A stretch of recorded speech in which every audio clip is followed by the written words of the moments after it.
Watching someone you love disappear piece by piece is the cruelest kind of heartbreak. That's what dementia was doing to my mother, stealing her memories, her personality, and eventually, her dignity. Mom had always been sharp as a tack. She'd raised 3 kids as a single mother after Dad died, worked 2 jobs to put us through school, and still managed to be the most loving person I'd ever known. Her jewelry collection wasn't extensive, but every piece had a story attached to it. Her wedding ring from Dad. The pearl necklace she'd saved for months to buy herself. The small diamond earrings her mother had left her. Each piece represented a milestone in a life that had seen its share of struggles. When the dementia started 3 years ago, I moved back home to take care of her. My brother Kevin lived across town, but rarely visited. My sister Lisa had moved to California and called maybe once a month. Kevin only seemed to notice Mom's condition when it became inconvenient for him. "She's getting worse," he complained during his infrequent visits. "Maybe it's time to think about a facility." "She's staying home as long as possible," I'd reply firmly. "Easy for you to say. You don't have a family to support," Kevin would shoot back. As Mom's condition worsened, she developed certain obsessions. She'd look for her purse constantly, ask about Dad as if he were still alive, and most heartbreakingly, she'd search for her jewelry. "Where's my ring?" she'd ask me multiple times a day, holding up her bare left hand. I never take it off. Someone must have stolen it. I'd gently show her the jewelry box on her dresser, and she'd calm down for a while, but within an hour, she'd be searching again. That's why I was shocked when I checked the box one Tuesday morning and found it nearly empty. "Mom," I called, trying to keep my voice calm. "Where's your jewelry?" She looked at me with confusion. "What jewelry? I don't have any jewelry."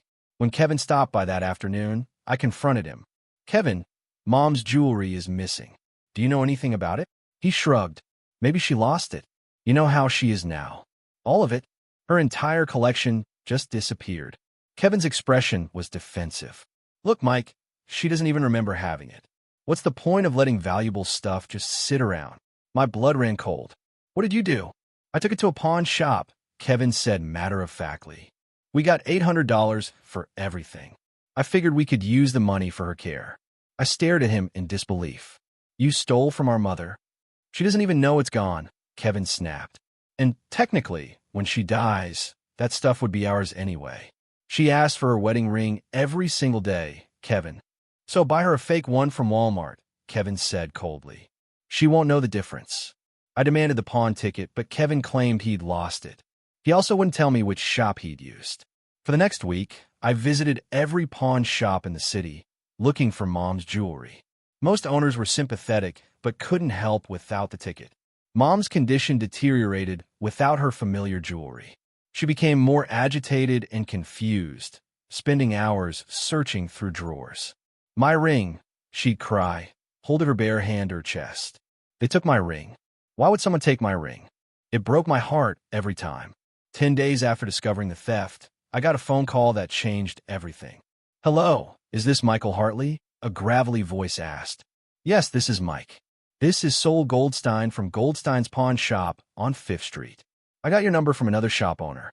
He said you've been looking for stolen jewelry." My heart leaped. "Yes. Did you buy jewelry for my brother Kevin?" "I did," Sol said slowly. "And I need to ask you some questions because I think there's been a serious mistake." "What kind of mistake? Can you come to my shop this afternoon?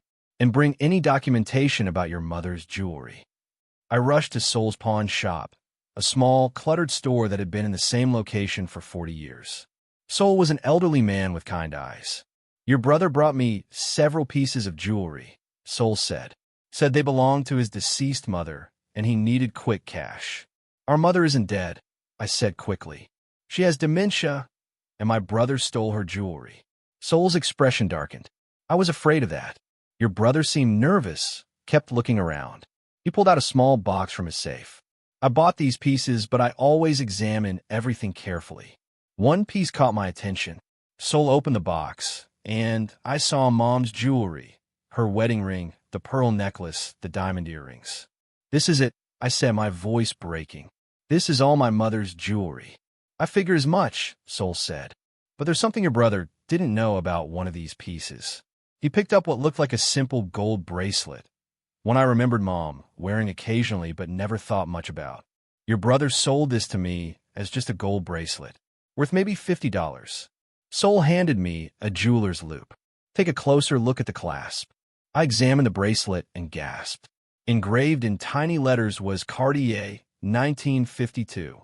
It's a vintage Cartier piece, Sol explained. I've been in this business for 40 years. This bracelet is worth at least $15,000, maybe more. I nearly dropped the bracelet. $15,000?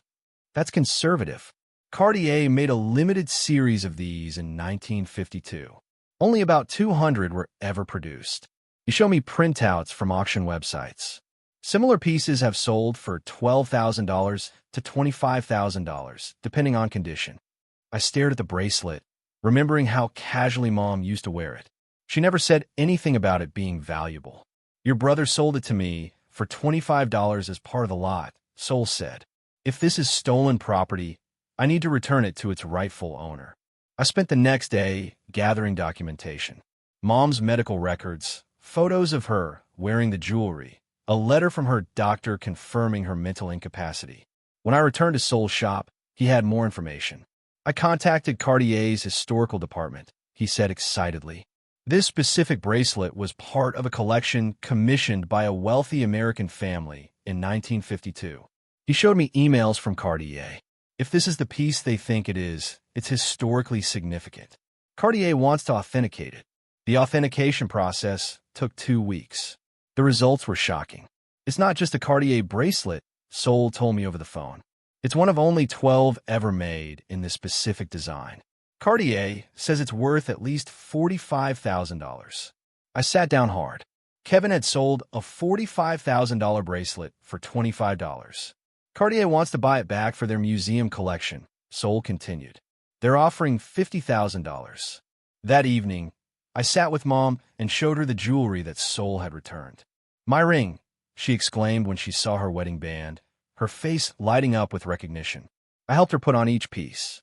When I fastened the Cartier bracelet around her wrist, she smiled. This was my mother's, she said clearly, having one of her brief moments of clarity. She left it to me when she died. She said it was very special. It is special, Mom, I said, tears in my eyes. Very special. The next day, I called Kevin and asked him to meet me at Sol's shop. Kevin arrived with his usual attitude of annoyed inconvenience. Sol and I were waiting with the authentication documents. Kevin, I said calmly, I want you to guess how much you think that gold bracelet was worth. Kevin shrugged. $20, 30, $50,000, Sol said simply. Kevin's face went white. What? Sol explained the authentication, the Cartier provenance, and the museum offer. Kevin listened with growing horror. This can't be real, Kevin whispered. It's a 1952 Cartier original, I said. One of only 12 ever made. And you sold it for $25. Kevin looked like he might be sick. But I needed the money. So you stole from our mother, I said firmly. From a woman with dementia who can't protect herself. Sol cleared his throat. There's also the matter of fraud. You told me your mother was dead. That's a felony in this state. Kevin's bravado crumbled. What happens now? I'd already decided about the bracelet.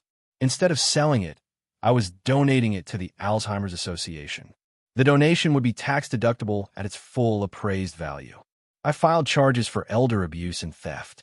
Kevin ended up pleading guilty to reduced charges and was sentenced to 2 years probation, 500 hours of community service at a senior center, and full restitution.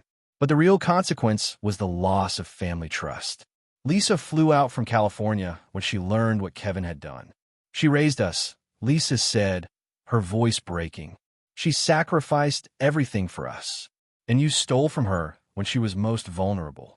6 months later, Mom's condition had stabilized somewhat. Having her familiar jewelry back seemed to comfort her. She wore her wedding ring every day and would often touch it while telling stories about Dad. The Cartier bracelet became part of a traveling exhibition about lost historical pieces, with a placard explaining how it was recovered and donated by a family dealing with Alzheimer's. Kevin completed his community service, working with elderly residents at a memory care facility. According to his supervisor, the experience changed his perspective significantly. A year later, Kevin called me. "Mike, I know I can't undo what I did," he said, "but I want you to know that I understand now. Working with those patients, I was a monster." "Yes, you were," I said simply. "Could I visit Mom sometime? I like to try to make things right." I thought about forgiveness and second chances. "You can visit, but if you ever hurt her again, you'll answer to me." Kevin's visits started slowly. He'd sit with Mom, help her with puzzles, listen to her stories even when she repeated them. One day, I found him crying after a visit. "She doesn't remember what I did," he said. "She just knows that I'm her son, and she's happy to see me." "That's how love works," I told him. "Even when memory fails, love remains." Mom passed away peacefully 2 years later, surrounded by all three of her children. She was wearing her wedding ring and holding Dad's photo. The Cartier bracelet continues to raise awareness and funds for Alzheimer's research. Kevin learned that some mistakes can't be undone, but they can lead to redemption. And I learned that sometimes protecting the people we love means being willing to fight, even when the enemy is our own family.